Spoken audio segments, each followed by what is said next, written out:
Good morning, students. We are doing chapter 3 of history, ruling the countryside of class 8. So in last videos we have done about the systems which were introduced by the British people, and in this we will read about the Mehelwadi system. तो Mahalwari system क्या था और किसने शुरू किया था? Mahalwari system का नाम इसे कैसे मिला? महल से। महल मतलब विलेज। तो इस पे सिग्नेचर किए हॉल्ट मैकांजे ने। हॉल्ट मैकांजे जो कि कंपनी का ही, ईस्ट इंडिया कंपनी का एक अधिकारी था, उसने एक नया सिस्टम इंट्रोड्यूस किया 1822 में।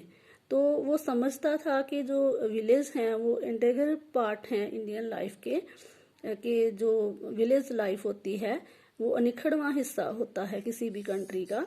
और आज भी अगर हम देखें तो रूरल लाइफ जो है उसी पे बहुत ज़्यादा डिपेंडेंट है इंडिया की economy. Method of the Mahalwari. तो अंडर हॉल्ट मैकांजे इस सिस्टम में क्या किया गया कि जो कलेक्टर्स थे they made surveys of villages, inspected and measured the land.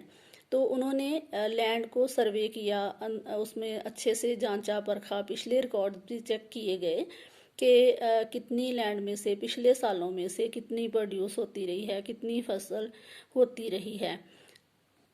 Different जो ग्रुप्स थे उनके कस्टम्स और राइट्स को भी उन्होंने अच्छी तरह से जांचा परखा। तो इसमें हर विलेज, हर महल से एस्टिमेट लगा लिया जाता था कि कितनी फसल ग्रो की गई है और कौन सी फसल किस खेत में लगाई गई है, और उसमें कितनी फसल होने का अंदाज़ा है, कितना पैसा उसमें से आएगा। तो उसके हिसाब से जो टैक्स था वो फिक्स कर दिया जाता था, लगा दिया जाता था। लेकिन इसमें टैक्स जो था फिक्स नहीं था, मतलब कि इतना तो कर दिया, एक बार कर दिया कि हाँ जी इतना लगना है, लेकिन ये ज़रूरी नहीं था कि जो एक बार निश्चित कर दिया वही आगे भी रहे। आगे इसको पीरियोडिकली रिवाइज किया जाना था कि मान लो अगर फसल बहुत अच्छी नहीं हुई है, कोई नेचुरल कैलामिटी रही है, तो उसके कारण फसल खराब हो गई है, तो टैक्स को कम भी कर दिया जाता था। तो जिस साल फसल बहुत अच्छी होती थी तो टैक्स को बढ़ा भी दिया जाता था। टैक्स इकट्ठा करने का अधिकार किसको था? जो विलेज हेडमैन होता था, जो गांव का मुखिया होता था, वो टैक्स इकट्ठा करके सारे किसानों से कंपनी के अधिकारियों को दे देता था। तो नेक्स्ट है हमारा the ryotwari system. It was dominant in southern territories. जे दक्षिण की जो रियासतें थी, दक्षिण के एरियाज थे, उनमें जे था सिस्टम लागू किया गया। तो उसमें क्या था कि नॉर्थ की तरह जमींदार ज़्यादा नहीं थे अवेलेबल, कि दक्षिण में जमींदारी सिस्टम नहीं था, बड़े बड़े लैंड ओनर्स नहीं थे।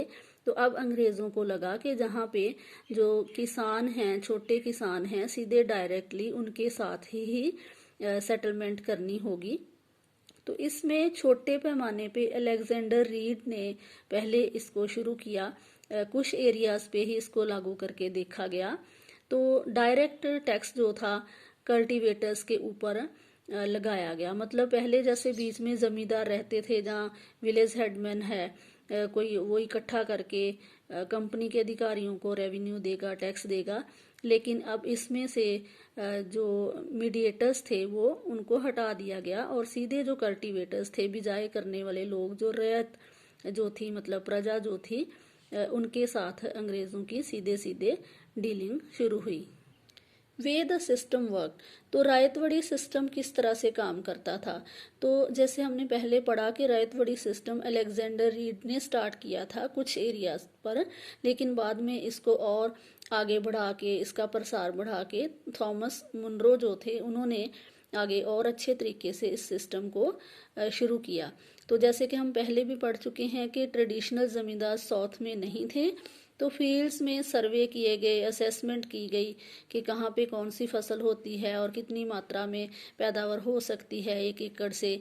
तो मुनरो ने ये भी महसूस किया कि पैटर्नल फिगर की तरह अंग्रेज़ों को बिहेव करना होगा राइट्स को प्रोटेक्ट करने के लिए।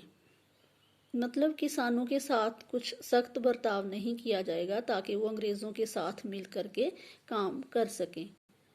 Failure of the systems. लेकिन धीरे धीरे करके जो सारे सिस्टम जो थे वो फेल होते गए। तो क्यों फेल होते गए? क्योंकि कंपनी को ज़्यादा पैसा चाहिए था, ज़्यादा पैसे की ज़रूरत थी अपने व्यापार को और बढ़ाने के लिए। तो उन्होंने हाई रेट जो था रेवेन्यू का रखा था, तो इतना टैक्स किसानों के बस की बात नहीं थी पे करना।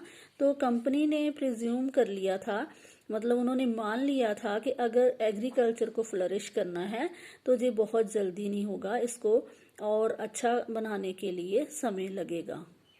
पेजेंट्स वर अनएबल टू पे हाई लैंड रेवेन्यू, ज़्यादा टैक्स नहीं दे सकते थे किसान। उन्होंने अपना खेती बाड़ी का काम करना छोड़ दिया, उन्होंने विलेजेस को छोड़ना शुरू कर दिया और वो माइग्रेट होके शहरों की तरफ कोई और नए काम की तलाश में चले गए।